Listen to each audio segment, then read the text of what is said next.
Yeah. Maybe he should have signed that charter agreement. I know. It's almost like NASCAR went in there Friday and screwed with his car. Yeah. I mean, Denny doesn't sign charters, and suddenly he's right in the back.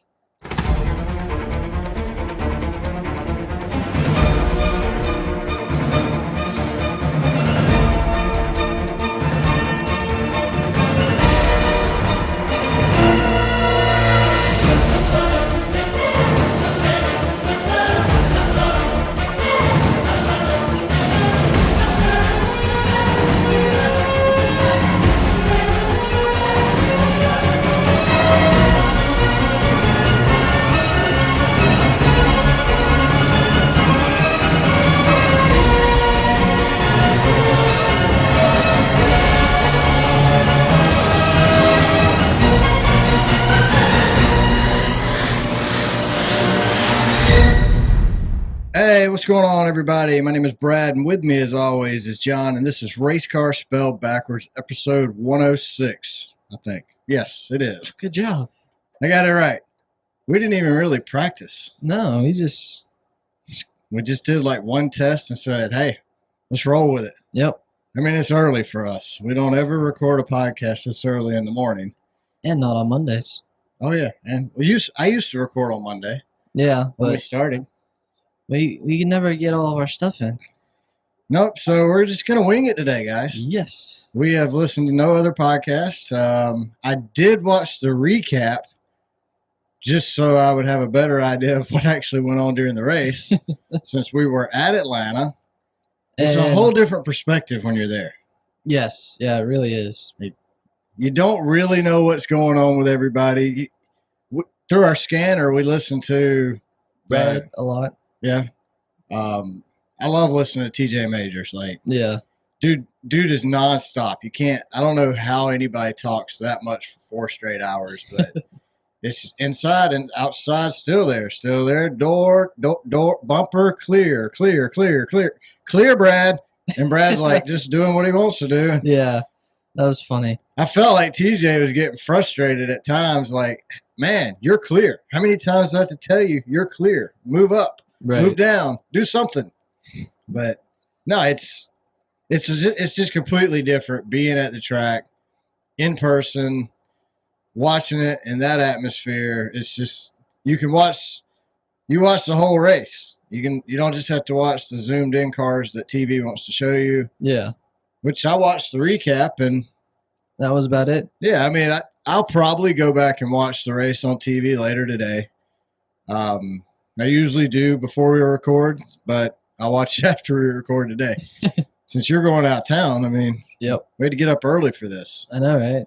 Early. We got up at like 9. We were gonna do. You got up. I got up at 9. We were gonna do this last night. It was kind of one of the things we had discussed, trying to record right after the podcast. But you mean the race?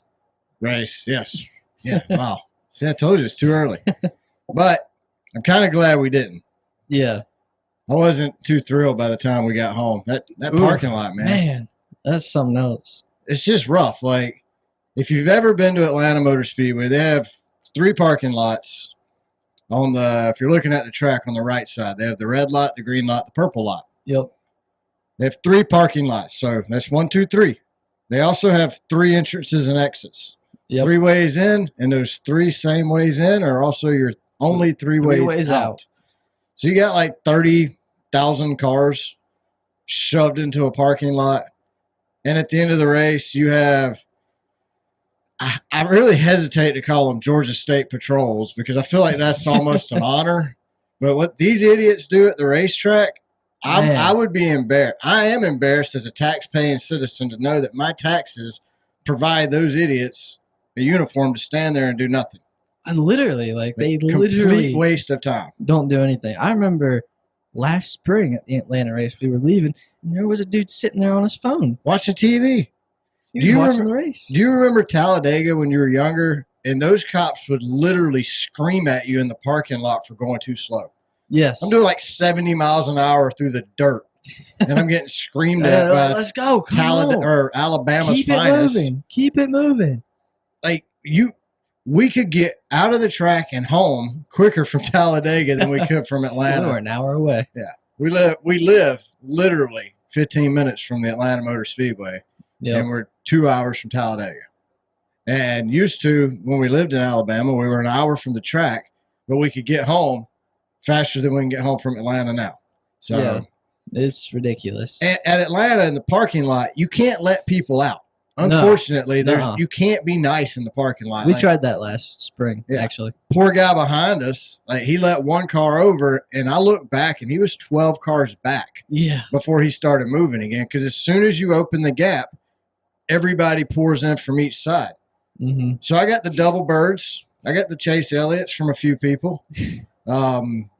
It's just sad. Like, I got a car full of kids. I mean, you're with me. Yep. Your sisters are with us. And this dude in a Ford Ranger. He's in a Ford Ranger.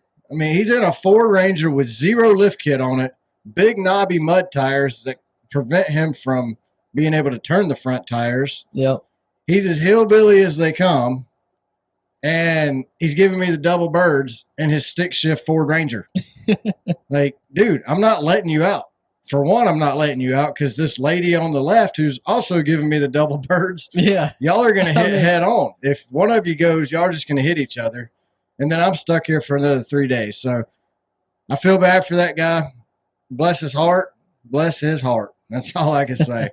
But man, that Atlanta parking lot is something else. It was an adventure. I mean, it always is. It took us about 35, 40 minutes to get out of there yesterday and get home. It wasn't too bad. We've been through much worse. Yes. I didn't have to cut through a field or anything crazy like that. Yeah. We also did park right by the road. We were 5 rows back from the road. It still took us half an hour to get Exactly. out. Atlanta needs to really work on their parking. Like, I know Brandon over there, he runs that place. I don't know what he pays for Georgia State Patrol, but he should take that money and invest it into parking because what they got going doesn't work. Like, it's almost to the point where if you don't leave early, you might as well wait 2 hours before you try to leave. Yeah. I mean, we saw it. There were people sitting in chairs and cooking. Yeah. I think if we go back to Atlanta, we're going to have to do that too, because I'm not doing what we did yesterday again. Like, not especially if I think that was the thing yesterday that bothered me the most is I had my 14-year-old daughters with me. So it's like my senses were a little more heightened. Yeah. So I noticed all the idiots around us. I noticed the idiots in the stands falling over. I mean, yeah. I don't like Joey Logano either, but I think using the F word 783 times in 13 seconds might be a little excessive.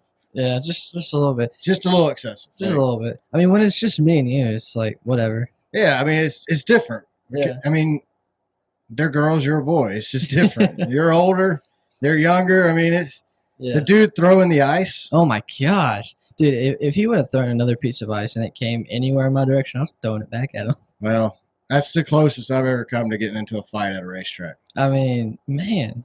Grandma was there.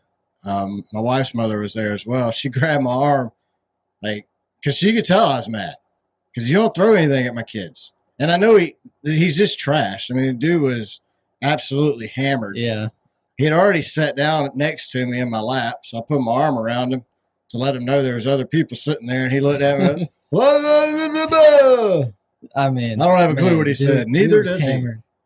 So, I mean, I don't give you a pass because you're hammered. I mean, you're the idiot who decided, hey, it's hot outside. Maybe I should drink a whole case of beer in 4 hours sitting in the stands. Yeah. That's your prerogative, man. But throw a piece of ice and hit my daughter's taking you out. Yeah. It ain't gonna fly. It's just not cool. So, but we had a great time overall. Yeah, I mean, I'm not gonna let 3 or 4 idiots ruin my trip. So, had a great time. I love being at the racetrack. I love the environment. I love the atmosphere. I used to love the fans. I think they're starting to suck a lot more. But hey, there's some good fans there. Some good people. Yep. We got to meet some listeners of the show. Got to hang out with Justin for a little while. So, Justin, we really appreciate you listening to the show each week. A big shout out to you and Maverick. Maverick, man, I don't know what happened to Denny. He just sucks. I mean, look, Denny had a rough Atlanta trip. Let's be honest. Oh yeah, from qualifying to the race, it all sucked. But poor Maverick, man, he's a Denny fan, and I love Denny. Yeah. Like we are fans of Denny on this show, thanks to his podcast. But after stage 2, I was like, Denny's done. He doesn't have the speed. Well, Denny always has a plan to ride in the back, and then last minute he's gonna drop the throttle and move forward. And I think that plan was supposed to come in fruition into stage 2, beginning of stage 3, and it never happened. I just don't think he had the power. No, but he knew that too. He started dead last. Oh yeah, and not because he wrecked. Yeah, or a penalty or anything like that. It was that's where he qualified. Something with his car. When Cody Ware out-qualifies you. Oh, man. When J.J. Yaley out-qualifies you. I mean, it's a bad day. You got problems, man. He was 2 seconds off pace in qualifying. I mean, last week on the show, we were talking about how Denny and Larson can show up anywhere off the truck and win. I know. They really proved us wrong, huh? So we can take Atlanta, Talladega, and Daytona off that list because Denny obviously doesn't like super speedway racing. And nope. At least not at Atlanta. Neither does his car, apparently. Or his team. Yeah. Maybe he should have signed that charter agreement. I know. It's almost like NASCAR went in there Friday and screwed with his car. Yeah. I mean, Denny doesn't sign charters, and suddenly he's right in the back. I don't know what happened there. And I'm not going to throw a conspiracy out on this one. Spark plugs are not working in Denny's car? That seems like a pretty easy thing to tamper with NASCAR. It really does. I mean, and who could get at Denny's car without Denny knowing other than NASCAR? Competitors aren't doing it. Right. I'm just saying. It's highly doubtful that really happened. But it's fun. It is a coincidence, and I'm not a big guy for believing in coincidences. So I'm just saying. Could be possible. Look, we already know it's rigged. It is rigged. NASCAR is 100% scripted to an extent. To an extent. I'm not going to say they like, okay, he's going to finish in first, he's going to finish in third, he's going to finish in 8th. It ain't that scripted, but it is scripted to a point where there is a button, release button. We're going to have a green-white checker. Yeah. There's a button you push that releases a sign onto the track. To cause a caution. They don't have to use it every week because usually they got Briscoe, Noah Gregson, but Joey, somebody is going to cause a caution. Yeah. They didn't do that till like the last 2 laps. Yeah. And well, Briscoe had already wrecked. So yeah, I mean, he was out early. Somebody had to remind Noah, like, Noah, you and Austin Cindric, it's up to y'all to bring out a green-white checker. Briscoe's already out, man. And Noah's like, oh, crap, where's Cindric? Oh, there he is. Oh, here we go. So before we get too deep into the racing hot takes, got to give a shout out to Sydney at Designs by Sydney. By far the best graphic designer I know. Probably the best graphic designer John knows as well. Yeah. But if you're looking for any graphic design needs, whether it's professional, business, Designs by Sydney has you covered. She also makes these great minimalist race stickers. So, she's going to have to make a Joey Logano one. We're sorry, Sydney. Man, that hurts me just saying it. I feel bad that you have to make a Joey Logano one. Maybe you could make it with his hairpiece in his hand instead of on his head, like him waving a wig. That would be kind of cool. Oh, that would be hilarious. I know we were at the track and we were by the trailers, and I go, what happened to the hair loss Joey Logano? Yeah, because he's got plenty of hair now. But yeah, anything you need graphic design wise, professional, personal, custom stickers, logos, letterheads, anything you can think of, Sydney's got you covered. Even if you need a T-shirt, she's got you covered on T-shirts.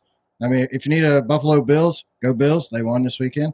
If you need a Bills sticker, maybe a Josh Allen quarterback sticker, she's got you covered. She took care of me. She took care of John with Thanks Denny. Yep. I mean, she's got you covered. Anything you need, Designs by Sydney. Definitely check her out.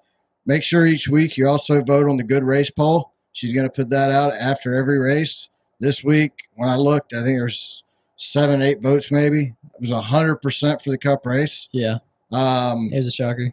Also, if you got your brackets in, make sure you check and see how you're doing. I do believe I had Joey advancing to the second round. So. I did as well. I think I have him going to like final 8. Yeah. So I don't think Joey winning was too big of an upset on our brackets. But again, any graphic design needs you need, check out Designs by Sydney. She'll get you taken care of. So, John, you ready to jump into racing hot takes? Yep. So NASCAR made a statement last week saying that fans absolutely should care about the charter agreement. 100%. 100% should be into it and interested in it and want to talk about it. Invested. Well, guess what? We are. Yeah, that's right. So all the teams signed the contract agreement except for 2311 and Front Row, which I was kind of surprised by Front Row. I know. Bob Jenkins, I mean, he wasn't a fan of what the direction the sport's going. I mean, Bob's like, hey, this ain't cool, guys. Yeah.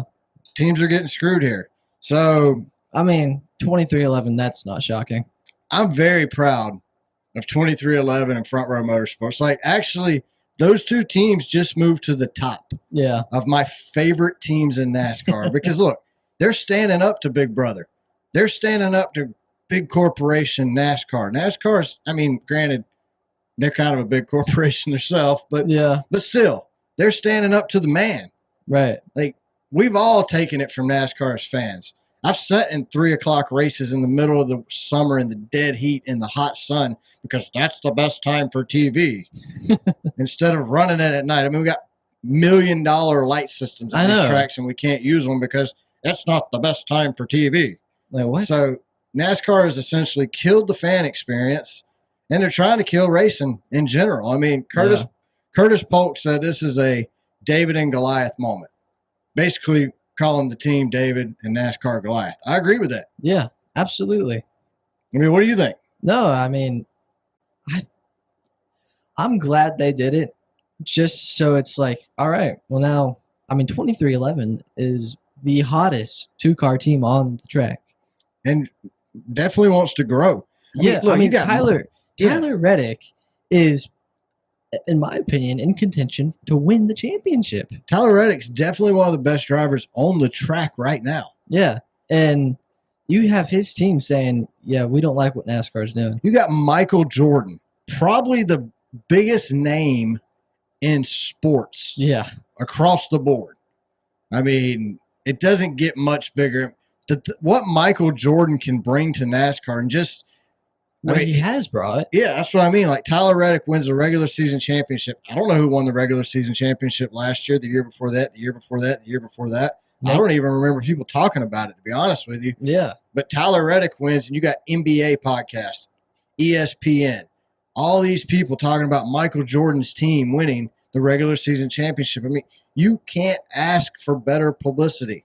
I know. And NASCAR's wanting to screw over that team. All the teams are asking for, look, all the teams want is more money. They want to be able to run their team off the TV money. NASCAR can run their crap off the TV money, yet NASCAR still competes with the teams for sponsorship. Teams are losing sponsors for NASCAR to gain track sponsorship. Yeah. So it's a bad model. Look, this is what I don't understand. We're supposed to be, NASCAR is supposed to be the biggest motorsport industry in North America, and we can't pay our teams? No. I mean, don't get them wrong. They're paying the teams, but $2 billion TV contract, and their teams are getting peanuts, basically. Yeah. And then to put don't disparage NASCAR or you will lose your contract in the new contract. No, that for me was the final straw. Yeah, that is ridiculous. And Denny said it on his. If you don't believe me, go back and listen to what Denny said last week on his podcast. Yep. He said NASCAR put it in there. Yep, it's ridiculous. It's newly added. It wasn't in the old one. It's newly added because of all the crap NASCAR has to hear about how bad they suck. Which from Denny. Well, yeah, really, it is. It's just really the Denny rule. I mean, Curtis Polk come out and said that other teams may have felt pressured and compelled to sign the agreement under significant duress. 2311 viewed the terms as particularly harmful to their operation and their ownership group's best interest. Yeah. So, look, Denny already said everything they've asked for, they're not getting. And then NASCAR said everything they didn't ask for, they're getting. I mean, everything they asked for, they're getting. But it was actually I was right the first time, but I had to correct it to how NASCAR said. I mean, It's just a bunch of corporate double talk. Like, if you work for corporate America, you're used to hearing this crap. Yeah. You know it ain't true. You know they're just appeasing the people, but they're really not. I mean, as fans, we've seen the decline of NASCAR.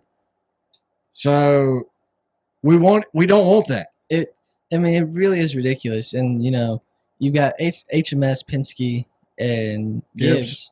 They all signed because they've got other operations outside of NASCAR that actually can sustain them. Well, yeah, I mean, you can't be sustained off of NASCAR is what I'm trying to say. Oh, yeah, exactly. I mean, they've all got other ventures outside of NASCAR. NASCAR is their hobby, and they have to have other ventures to support that hobby financially. Yeah. And they use their NASCAR to help build. I mean, Hendricks. Rick owned a couple dealerships back in the day, and they weren't doing the best. No. And then he becomes a huge team in NASCAR, and guess what? He's hugely successful in his car dealerships and his other operations. Yep. Penske, same way. Gibbs, same way. I mean, these guys use NASCAR to springboard their other careers. And now they're using those other careers to fund their NASCAR. Yeah, and I just think it's time to change. Like, the world has changed. NASCAR has changed. NASCAR has drastically changed. So it's time we change up the charter deal. It's not the old school NASCAR it used to be. Let's change it up. But look, here's the thing. Playoffs started yesterday in Atlanta. Yep. To me, the biggest talking point is not Joey Logano winning. It's the charter deal not getting signed by 23-11. The charter deal is now overshadowing the playoffs, in my opinion. And you know what that means? Thanks, Denny. We win. That's what that means. Thanks, That's a Denny. win for NASCAR fans. So, yes, like John said, thank you, Denny. I mean, Sydney, you're going to have to put the Thanks Denny stickers out for sale. I know. Because if it wasn't for Denny right now, we'd all be bored. We'd just be talking about Joey Logano. Oh, every time I say his name, I have this reflex where I almost throw up. So. It's like gag reflex. Other news that came out tomorrow, HMS and Aaron McLaren are going to be holding a joint press conference, Charlotte Motor Speedway, to make an announcement. So there's two things that could be announced. Either A, Kyle Larson's going to run the double next year, or B, Kyle Larson's not going to run the double next year. Either way, we're pretty sure it's about the double. Yeah. I think he does. I think he's running it. Yeah. I mean, they wouldn't make a big deal over him not running it. They would just say, because they signed him at a 2-year deal. Yep. When all this went in motion, they signed a 2-year deal. Although year 2 was an option, I think if he would have won Indy and then been able to go out and run the 600, or maybe not even won, if he would have just been able to do the double, that option might not have been picked up. But he didn't even get to do the double, so the option got picked up. Yeah. I'm pretty sure he's going to do it. So and this time, he knows not to lock up his brakes going down pit road. Yeah. He's had practice pitting. Yeah. And he also knows he needs to make it to the 600 to actually do the double. So yeah. Maybe you should borrow that, what's that dude from Amazon's name? Bezos? He's got that new plane or something that's really fast. Maybe you should borrow that. I mean, I'm just saying. Maybe you need a faster airplane. Yeah. Parachute out over the track. You can tandem jump with somebody professional. Get him down to the track. Get him in his car. Right. Land right on the grid.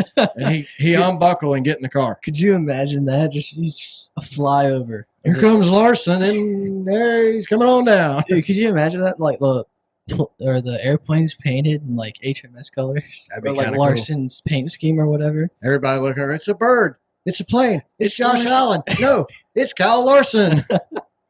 It would be cool to see something like that, and I hope he runs the double. Yeah. This year, even though it didn't happen the way it should have, or he wanted it to, or we all wanted it to, it was still really cool.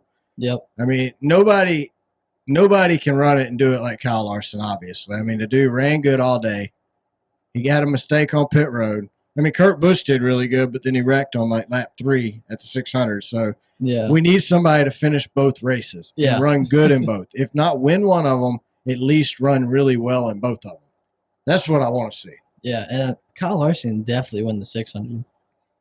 Oh, yeah, he could. All right, Atlanta, good race, Paul. I voted yes. What is your prediction? I haven't. Yeah, it's really hard. We were talking about this before, but since we were there, I had a really good time. But that wasn't just because of the race. If I was watching it on TV, I might have said something different. So what's your percentage pick? My percentage? 78. Yeah, pretty close, 77. Oh my gosh.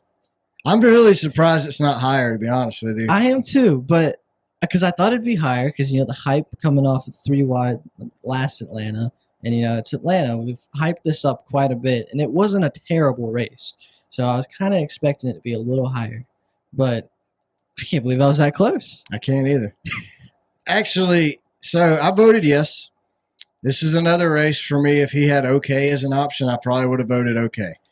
Yeah. The race started out for one lap really exciting, and they really spread out real quick here. Yeah, they did. Like way faster than usual, actually. I really think the track's starting to wear in some. Yeah. I even said it when we got there. I said, look, the track's looks different. Yeah. You could tell it's grayed out a lot. Yeah, it is. That Atlanta heat baking down on it, the humidity, starting to wear out the track. Yeah. So, time for another repave. Yeah. Passing seems extremely hard. Runs looked like they were harder to get. Yeah. Once you got a run going, it looked like you could run it for a second, but it was like they would get it going, then they would lose it. Yeah. One car got out front and could dominate when second, third, and fourth were running 3 wide. Yeah. It's like if they got side by side, even if it was 2 wide for the lead side by side, you couldn't break that up. No. Nobody could really get out. If they did, the next line came flying by. I don't know. I'm torn because in person, it was a good time. It's cool to watch. Yeah, I mean, all that 3 wide racing and all that, it's fun. It's fun to watch. Yeah, in person, it was phenomenal to watch. But even in person, I'm sitting there melting. Yeah. I have sweat literally dripping off my fingertips. And I was just thinking, how much better this would have been in the air conditioning. As the right side of my face and legs are red now. Yeah. So when we go to races, we wear those sun shirts and they have the hoods. I forgot to put my hood up to into stage 2. And so I was there cooking. Yeah, it's hot. And then we got home and the right side of my face is burnt and the left side's fine. Yeah, I didn't get burnt. I had my hood on the whole time, but it was hot. My legs got burnt. I usually don't even get sun on my legs, but my legs are just the right side. So the right side of my right leg and the right side of my left leg are a little red, but the left side's fine, thankfully. Yeah. So kind of like Ryan Blaney's car. The right side was trash, and the left side was fine. So man, but no, I mean it's hot, and I think if the Walmart caution didn't come out, I think we were setting up for a better ending. Yeah. Than what we got. I don't think this was the exciting finish. Not in person. No. You didn't need an announcer at the spring race to announce the 3 wide. No. It was just it was special. Could feel it.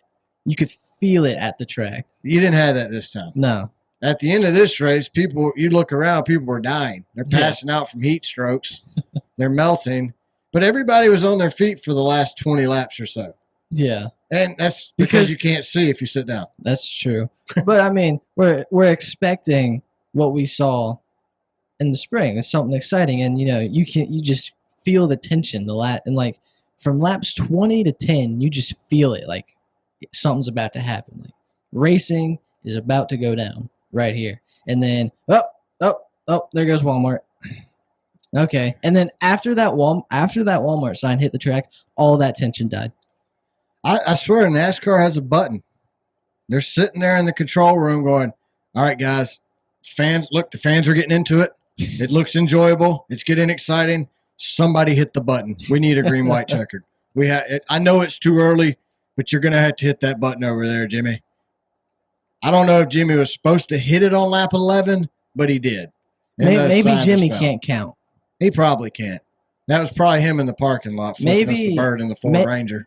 Maybe he was supposed to hit it on lap, on 3 to go. That's what I think. And not 13 to go. And he just got confused. Here's the other thing. We had a 6-lap caution. For a sign. I could have went from our seat all the way down, went through the gate, grabbed the sign, and got off the track again faster than NASCAR did it. I know. Man, it was like that other debris caution, too. Oh, yeah. What debris? We never even saw it. I literally was watching the truck, the safety truck to watch him go pick it up because I wanted to see where it was at. Apparently, it was on the front stretch. I watched the recap this morning of the race, and they showed it. I mean, there's a hot dog wrapper and a beer can or something like that just laid up against the wall, way out of the racing groove. Atlanta was starting to get drawn out. They needed a caution. Somebody threw a hot dog and a beer can over the fence, and we got one. Someone? You mean NASCAR official? Yeah, I'm sure he was drinking. It's obvious the NASCAR race control drinks. I would be willing to bet they're probably raging alcoholics at this point. I mean, they gotta be something. Their decision making is questionable at best. Yeah. I mean, it sure ain't consistent. So Joey Logano holds off the field, wins the race. I hate Joey Logano. For maybe the first time ever. I was pulling for him, though. I'm okay with it. Yeah. I'm only okay with it because I told John, I said, I would rather Joey Logano win today than Daniel Suarez. Yeah. I hate Joey Logano, but I do not like Daniel Suarez just a little more. Yeah.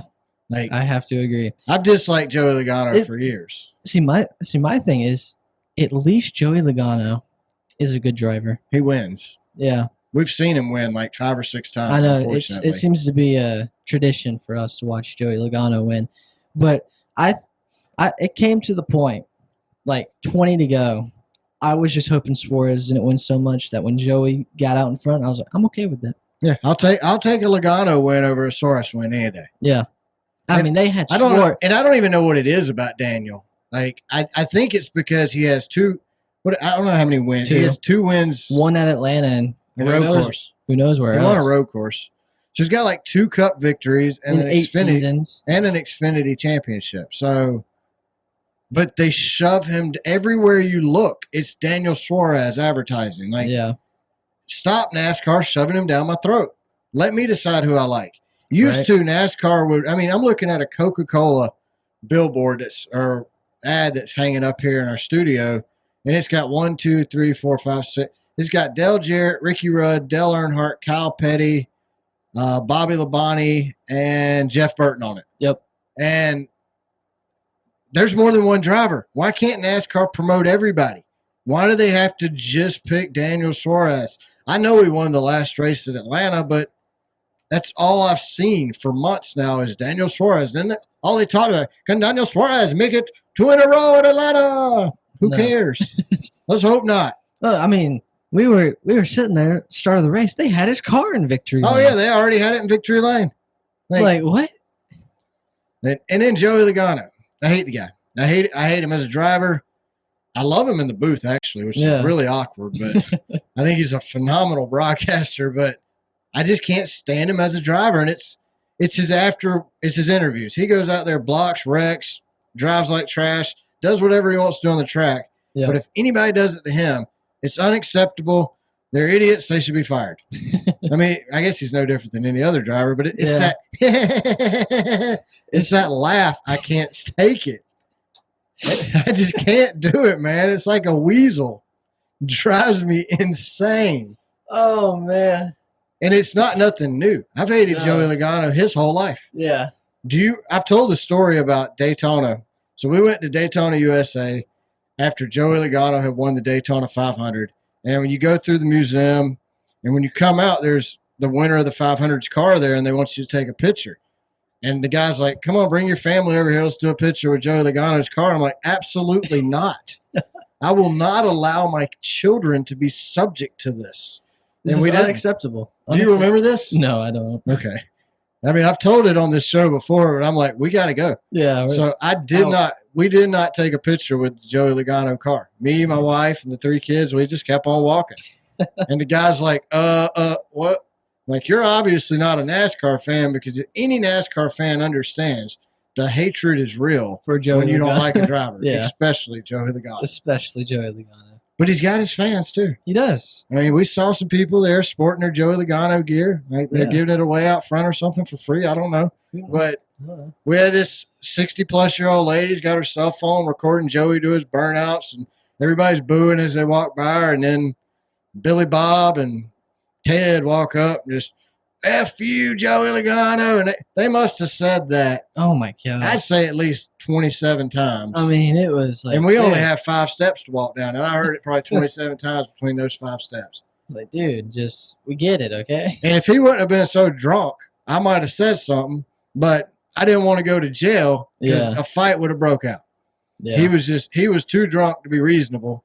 And for you to talk reason, like, look, man, this lady's 60 years old. She's been waiting forever on a Joey Logano win. Let her enjoy it. I know, right? Why do you got to ruin it for her? But no, he had to scream right in her ear, which also was right in her video. So yeah, I thought the boos were acceptable. Like, I'm okay. Boo. If you don't like him, boo for him. I booed. Yeah. I mean, we all booed. The whole family. Boo. You know, we know. We just don't like it. But it's a little too excessive. Yeah, I mean, it's just crazy, man. People's values, morals, and respect for your fellow human is completely gone. Yeah. I've never experienced this at a race or never noticed it. Like I said earlier, maybe it's because the girls were with us. I don't know. But it just all stood out to me. So Kyle Larson blows a right front, goes head first into the wall, and 11 cars later, Chase Briscoe runs into him. Man, that was a hard hit. How did 10 cars miss him and then Briscoe hit him? I think, here's my theory. The spotter quit. That's actually on the direction I'm going. I think Larson wrecked, and Spotter's over there watching Briscoe, and he's like, you know what? Briscoe has a knack for finding Larson in these situations. And so he just took his headset off and walked away. Started going home. I mean, either that or he's already working for another team. I mean, Briscoe has just this thing for wrecking, for running into Larson. It's crazy. I mean, I don't get it, man. Like at Chicago, it was Chicago, right? He Briscoe bombed him. Yeah. Put him in the wall. Ended his day. Yep. But I mean, like, I understand they're flying, they're going really fast, but everybody went to the bottom or the top. Briscoe is the only one who stayed in the middle. And it doesn't even look like he slowed down. It looked like he was passing cars to get to Larson. I don't get it, man. Like, I hate it. I'm glad Briscoe was okay. Apparently, it was a pretty hard hit. He just said he's glad he didn't break his ankles because of the impact he took. Man. And Larson's car, man, it was destroyed. Like, yeah, it was. It looked like it had been sitting in Dale Jr.'s graveyard on his property for about 10 years. Yeah, I mean. It was used up. Man, that was a hard hit, dude. We were listening. Yeah, we were listening to his radio. On the scanner, we were listening, and it just like, poof. And then they come over the radio, like, are you okay, Kyle? And you could tell. You could tell it was hard. Yeah, I'm all right. I mean, it knocked the breath out of him. I guarantee you he's sore. He might not admit it today, but he's sore. Oh, yeah. He's hurt. I mean, that right tire goes out, and whoosh, he just shoots right. Kind of looked like us trying to get out of the parking lot. And he was like, no, gotta go straight. And he couldn't go straight. No, it was bad. Like, I honestly, when it happened, I'm thinking, here we go. Tire issue at Atlanta every 50 laps. But apparently Larson had a Hoosier tire on that front right, and everybody else is on them Goodyears. Yeah. And that's odd. We don't really see Goodyear tires blowing like that anymore. So I know. It was probably something the team did. Their air pressure, something. I mean, it was definitely something the team did. Yeah. I mean, otherwise it would have been across the board. So I hate it. That really puts him in a bad position. I mean, at least he playoff points wise. At least he had those 35 points going in. What else? John Hunter Nemechek. Oh yeah. He got loose all by himself on the back straightaway. How do you do that? Like, you'd have to ask him. It takes talent, though. We need an interview on John Hunter Nemechek. Now, John, how do you get loose all by yourself on the back straightaway? Well, I tell you what, Bob. I come out turn 2 and we were going straight, and I said, "Dang it!" And then I wrecked. It's just like that, Bob. You just one second you're going, and the next second you're in the wall. That's just NASCAR. Fascinating. That's just Legacy Motor Club team. That's just how we roll. Oh man, that is genuinely impressive. Pit road was crazy yesterday. Yeah, it was, man. You had Tyler Reddick, Chase Elliott, Joey Logano, Daniel Suarez, Corey LaJoie, and Ricky Stenhouse, among others, who got into each other on pit road. I mean, it looked like Atlanta. Yeah, it looked like driving through Atlanta. I live in this state, so all the rude people we had to deal with at the racetrack does not surprise me. That's Georgia. Yep. The way it looked on pit road, that looks like downtown Atlanta. Yep. I mean, you see Suarez get pinned in between those two cars. I don't remember who it was. Yeah, I mean, he was like, I thought that ended his day right him there. and Joey. Yeah. He got into Joey. Yeah. I thought when he got pinned in between those two cars on pit road, that was his day over. Yeah, Tyler Reddick got run over by Carson Hocevar. Of course. Chase Elliott, man, he got run over by like 3 cars at one time. I know. I think he's bounced and beat and banged off half the field, and out of nowhere, here comes Corey LaJoie about to take him out again. Like, like, Corey, we're on pit road, dude. I don't know if they realize how small that pit road is, but it's not a 4-wide pit road. And I think I don't know what the spotters do during pit stops. I'm not a spotter, so I know a lot of them go to the bathroom and take a nap, have a beer, smoke a cigarette, whatever they do. I know they do that stuff. And then they let the crew chief do the pit stops. Well, crew chief ain't paying attention. Yeah. He's down there gathering tires going, yeah, you can go. Oops, don't go now. Like, these guys got to do better on pit road because it's just tight. And you got back marker teams taking out the front runners, which they didn't take anybody get taken out. But I mean, it could have. So Christopher Bell's pit box caught on fire. Oh, yeah, that was crazy. Yeah, it was. And I mean, that happens. I saw it happen with Larson. It's actually part of the intro to this show is Larson taking off, catching on fire. So, Chris Buescher, he got a little overly aggressive. Got a little pushing a little too hard. Like, Chris, it's already playoffs. You can't get in no more. Yeah, you're not going to win. You're not a playoff driver. Calm down. Get over it, bud. Your season's ended.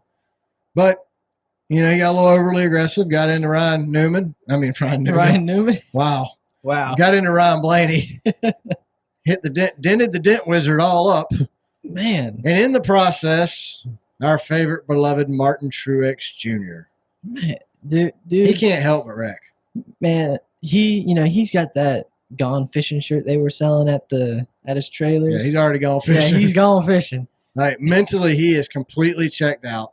I don't think he wants to be. I'm surprised. I know he don't like super speedway racing anyway, so I'm really surprised. He showed up. Yeah. I'm surprised he didn't run into Larson too. Like, here's my way out.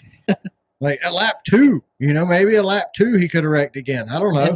It's like Larson spins out, Buescher hits him, and you just see Truex. Why is Truex not? Oh, never mind. Why is Truex turning around and going back? Oh, now we know he's done racing for the day.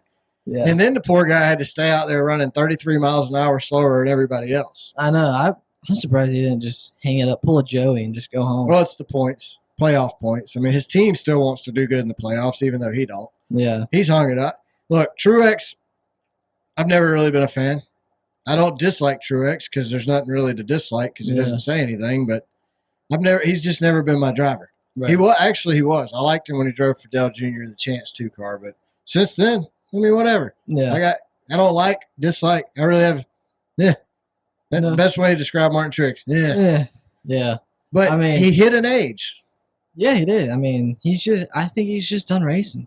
He hit that age. He hit that Kevin Harvick, Jeff Gordon, Jimmy Johnson age where he went from dominating to the next year sleeping. Yeah, just like, you know what? I'm not feeling it no more. I'm done. Pop Truex out there napping on the job. Wake up, dude. Yeah, I won't be surprised if he goes out first round. No, he's headed that way, actually. Yeah. He's racing real hard for that. So, Austin Cindric, Noah Gragson set up for an overtime finish. Thanks, guys.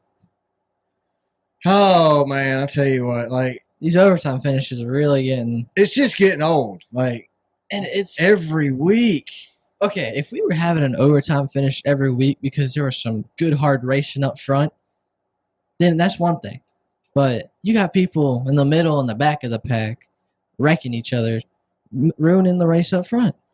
I just don't get it. Like, I guess it wouldn't hurt as bad if it was like second and third place wreck. But when it's like 22nd and 23rd place wreck every weekend, like, you have zero chance of winning the race. And you're wrecking. You're a non-factor. The last 5 laps of any race, if you're 20th or back, chill out. Right, like, you're not going to win. This ain't the truck series, man. Come on.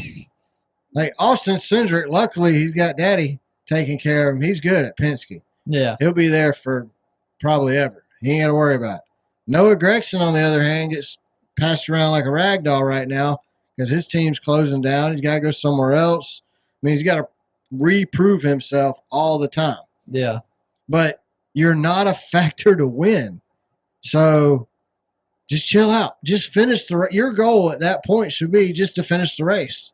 But it's not. It's like they go stupid at the end of a race, like, huh? What do we do?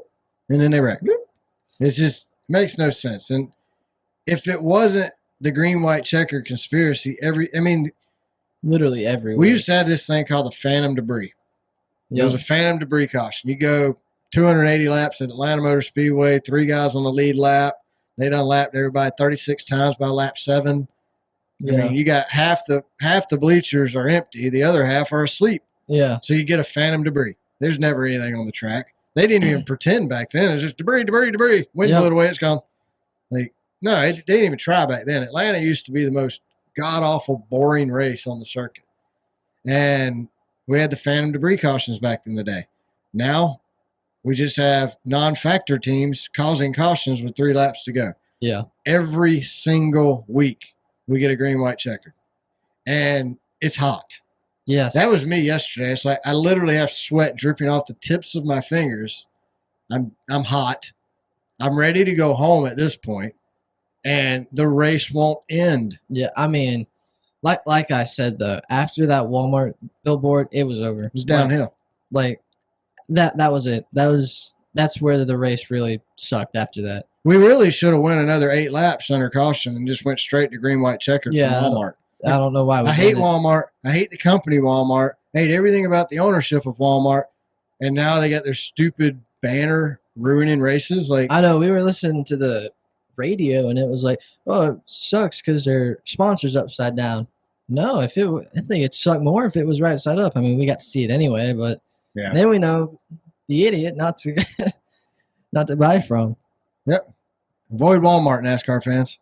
They won't. No, but I mean, I just can't describe enough the energy leading up to that. It just the momentum in the stands, the momentum on the track, everything was deflated. Like, yeah, here we go. I mean, because we were standing up at that point excited because, hey, we had some good racing going on. Yeah, it was getting interesting. Was Kyle Busch going to do it?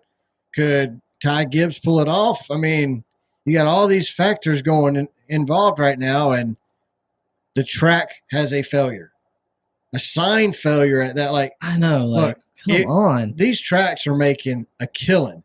They're investing, I don't know, I'd say about 0.5% back into the fan experience that they're making. Yeah. If that, maybe 0% back. And they can't even get a roll of duct tape to properly hang a sign. Like, no, it's embarrassing. It's absolutely my black flag of the race. Yep. Like, never, ever, ever should TV or the racetrack cause a caution, especially with 10 laps to go. I mean, we used to have this camera on a cable that Fox had. And one time the cable broke and hit a bunch of cars. Unacceptable, in my opinion. Yeah. Anytime a banner comes off the wall, it's unacceptable. Don't put the stupid banners on the wall. Yeah. That's all you got to do is leave them off. Man. But they don't. Xfinity race. I did not really enjoy it. No, I mean, it was your typical Atlanta Xfinity race. Yep. Austin Hill dominated. Austin Hill did what he did. He's won 4 out of the last 6 reconfigured races at Atlanta. Yeah. He did run Corey Heim high. He used him up. He did. I have no problem with what he did. It's just racing. I mean, he did what Austin Hill's going to do. Yeah. If Corey Heim would have been closer, he would have wrecked him. I mean, there's no doubt in my mind Austin Hill would have wrecked Corey Heim. Not Corey Hill. Did I say Corey Hill? You said Corey Heim the first time. Okay, Corey Heim. You said Corey Hill. Man, I'm getting all messed up. I tell you, it's too early. Yeah. So Corey Heim, I mean, he had a run on the outside. I don't think he would have been able to pass Austin Hill, but he had a run, and Austin Hill just kept going up and up, and then Heim hit the wall. Austin Hill didn't even give him a lane. I mean, Heim was either going to hit Austin Hill and the wall and take out the entire field, or Heim was going to do what he did, get to the wall and save his car and still pull off a top 10 finish. Yeah. Which is what he did. But Austin Hill we know how Hill races. Yep. And he needs to probably stay where he's at in the Xfinity Series because we don't need any more guys 20th and back, causing cautions. And that's exactly what Austin Hill would do. Yep. So good for Austin Hill. He's from Georgia. He's part of that West Georgia Fight Club. Ain't going to mess with the guy. Wouldn't mess with him in person. No. So good for him. He won. Big shocker. Yep. If you don't want to go to the Xfinity race next year, you could probably avoid it, and Austin Hill still probably going to win. Yeah, that's pretty safe bet, honestly. They really can't be stopped at Atlanta. It's his home track. I mean, yeah. I think they put a little extra in. So I think they do too. You know, you say Corey Heim, you know, he ran the Xfinity series, and I was thinking about, you know, all the young talent we've got in the sport right now. Does it really matter if they come into the Cup Series and end up on a backmarker team? What do you mean by that? Doesn't matter. If Corey Heim comes up and ends up on a backmarker team, he's not gonna do you think it's good or bad? Yeah. I think it's bad for him. I think these guys end up on these starting parks or these backmarker teams, and they never advance from that because, I mean, some do. Yeah. You know, you had Bowman he's just a starting park guy. Chastain, I mean, he drove like 780 races in the back. Yeah. And now he's adding more to it. But, you know, I mean, it's some of the guys do, but a lot of times they get stuck in those teams, and it's like, you're better off staying in the Xfinity series or the Truck series, winning races, than you are moving up. You're probably making less money in the Cup series running for a back marker. I mean, it honestly feels like, is it for these young guys with a lot of talent that you either stay in Trucks or Xfinity unless you get picked up by HMS, Gibbs, Trackhouse, 2311. What's the other team? Penske. Like, unless you're getting picked up by these teams that can run up front, then it's not even worth it. Yeah, and I think under the current charter agreement, you're not going to see teams elevate to the powerhouses of HMS and those guys. Yeah, under the current agreement. Under this agreement, HMS, Gibbs, and Penske are always going to be the top three teams. Correct. And nothing will ever change. That's what Denny and Michael Jordan and Curtis Polk are trying to say. Oh, and Bob Jenkins. I'm not going to leave out our new favorite team, Front Row Motorsports. So, yeah, you know, these guys are trying to improve the sport, and we got to support that. So, under the current circumstances, I don't know that it really helps these kids to come up and get in these crappy teams, but I don't think it hurts them either. I mean, it gives them experience, it gives them exposure. Yeah, you just don't want to get stuck there, because once you're stuck there, you're there. Right. All right. So after Atlanta, playoffs, outside, inside. 9th through 12th is Suarez, Larson, Hamlin, Gibbs. Wow. Suarez is plus 22. Larson plus 15. I mean, like I said earlier, Hamlin 2. Man, I'm surprised he's plus. Gibbs plus 1. Larson plus 15. That's crazy. I mean, like I said, that's a good thing he had 35 points going into the playoffs. They gone. Yeah, they are gone. Denny needs a run. He needs to win Bristol. Below the cut line, you got Keselowski -1, Harrison Burton -16, Truex Jr. -19, Briscoe 21. I'll be honest, Burton, Truex, Briscoe, not surprised. Keselowski, I'm a little surprised. Yeah, he never really did anything yesterday. No, he didn't. I had a whole lot. Much higher expectations for him yesterday than as well. What he did. So Suarez, I really thought would be out already, but not at Atlanta. We'll get him next weekend at the Glen. He'll be done there. And if not, Bristol will end it for him. But yeah, I don't see Suarez making it. Unfortunately, Atlanta is probably his best track. Yeah, I think Atlanta was actually definitely the 4 guys below the cutoff. You know, maybe that's why they put Atlanta in the playoffs. To try to help Suarez? Yeah. Maybe. Because we know NASCAR loves him. Right. So, who knows? If you don't know that, just ask NASCAR. They'll tell you. He's on every billboard they got. Yeah. But Hamlin, man, he just had a really bad day. So do you think Denny's out first round? No. I don't either. I mean, Bristol. He won Bristol. Yeah, a lot. Yeah. He's won like the last 2 races at Bristol, 3 races at Bristol, something like that. I mean, technically, I guess NASCAR took a win away, but yeah, but you know, but still, he won. Yeah, he still won it. I wouldn't. he could make it 3 in a row. Wouldn't surprise me in the least bit this weekend. And then I don't know how he does at the Glen. It's hit or miss with Denny. He's not a huge road course guy. Yeah, I think he'll be all right. But Watkins Glen is a fast paced. Yeah, and a long time standing road course. Yeah, so he's been on it a lot. Yeah. Actually, probably more than any other one. Yeah. And their configuration doesn't change every other race like Sonoma does. So yeah. No, I enjoy Watkins Glen. I'm looking forward to it this weekend. I think Chase Elliott will probably win it. That's my thought. Penske and Hendricks were on fire yesterday. Oh, no doubt. And I mean, I think Larson would have probably been a factor at the very end if he wouldn't have blew a tire. Yeah. Oh, definitely. So looking at the cutoff line, John, who do you think? You think Keselowski's in or out at the end of the next 2 races? I think he's in. Who do you think joins Briscoe, Truex, and Burton? I think probably Suarez, or maybe Cindric, or Gibbs even.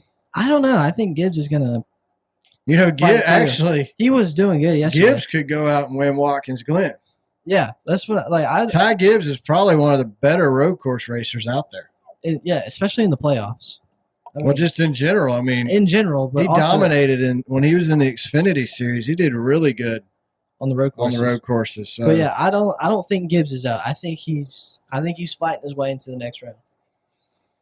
I don't disagree with that. I think it'll be Briscoe, Truex, Burton. You think Suarez? Him or Cindric? Yeah, him or Cindric. So we'll have a better idea, I think, after. I don't know. These are Atlanta, Watkins Glen, Bristol are 3 wild card races. I don't really care for the playoff format anymore. Yeah. Or the first 3 races this year. I mean, next year it's a little better, but this year it's like, all right, we're really just. Well, NASCAR sets you up for the drama. They wanted the excitement. I mean, you can say what you want. I mean, 9 out of the top 10 spots yesterday were playoff drivers. So yeah, the cream rises to the crop, and the playoff drivers are going to win and finish in the top pretty much every race from here on out. Yeah. That's like, I want Kyle Busch. I wanted Kyle Busch to win yesterday. I want Kyle Busch to win again. But it's just hard for me to imagine him actually winning, not being in the playoffs, because the other guys elevate their game that much more. Because they're in the playoffs. Yeah. I mean, you got to think Busch is elevating his game too. He's trying to keep that win streak alive. Yeah, but Busch doesn't build the cars. That's right. I mean, he doesn't control Pop's purse. Yeah. He can't get Pop to put a little extra in his car and a little less in Austin's car because, Dylan, boy, he going to get out there and get at it and wreck somebody. Finish wherever he finished. He was signing autographs. I'm surprised he didn't run anybody over trying to get there. He probably did. At least 2 people. Oh, man. Who else was signing autographs? Briscoe. He should have just stayed in the trailer signing autographs. He'd had a better day. Yeah, he would have finished. So what did we miss, man? Anything else I left out? I don't think so. We had a great time. Thank you, Atlanta. Always a great time spending time with my kids at the racetrack. Love it. Yep. I got to see some, like I said, I got to meet a couple guys, listen to the show, had some customers there. Yeah, overall, good day, good experience at the track. I will say they need to work on their fan experience at the track. I mean, we hung out at the car. Yeah. Grilled out, hung out the car with my dad and some other people, and that was fun. But if we didn't have that, it would have been real boring. Yeah, we'd have just been sitting in the car. I mean, you can walk around for like 30 minutes at the track, looking at the trailers and the stuff that's cheaper online. Yeah, and that's it. And that's really it. Then they don't really have. They had a few carnival rides, and they have this fan stage that they think's this all cool thing, but it's really stupid. So yeah, but. NASCAR and the tracks are so disconnected from the fans. We don't expect any less or any more. I mean, we get what we expect, basically. Pretty much. We'll see next season what happens if we go back or not. I mean, I'd like to say I'll go back to Atlanta. I will never park in free parking again. Oh, man. No wonder they charge so much for the reserved lots, because you probably leave there stress-free. Yeah. I mean, I think if I go back to Atlanta, I'm going to start carrying a gun in the car. Like, it's getting sketchy getting out of the parking lot. And like I said, I've never experienced that before. I'm kind of blown away by it. But yeah, I'm beside myself over that. So other than that, that's all I got this week. You? Yeah, that's about it. Well, thanks everybody who listens, watches the show, shares us on social media. We greatly appreciate it. Make sure you follow us on X. We're at Car Backwards. Subscribe to our YouTube channel and check out all our other videos. Check us out on Spotify. Follow us and rate us there. Subscribe to the show on Apple Podcasts. Make sure you leave us a review like Brandon did. When you leave us a review like Brandon did, it helps other people find the show. Helps us grow, and we greatly appreciate that. Make sure you give us a like and subscribe on YouTube Music. If you feel the need, you're more than welcome to send us an email. It's racecarbackwardspod@gmail.com. And make sure to check out Designs by Sydney and support everything that she does. Other than that, y'all have a great week, and we will see y'all after Watkins Glen. Bye, everybody.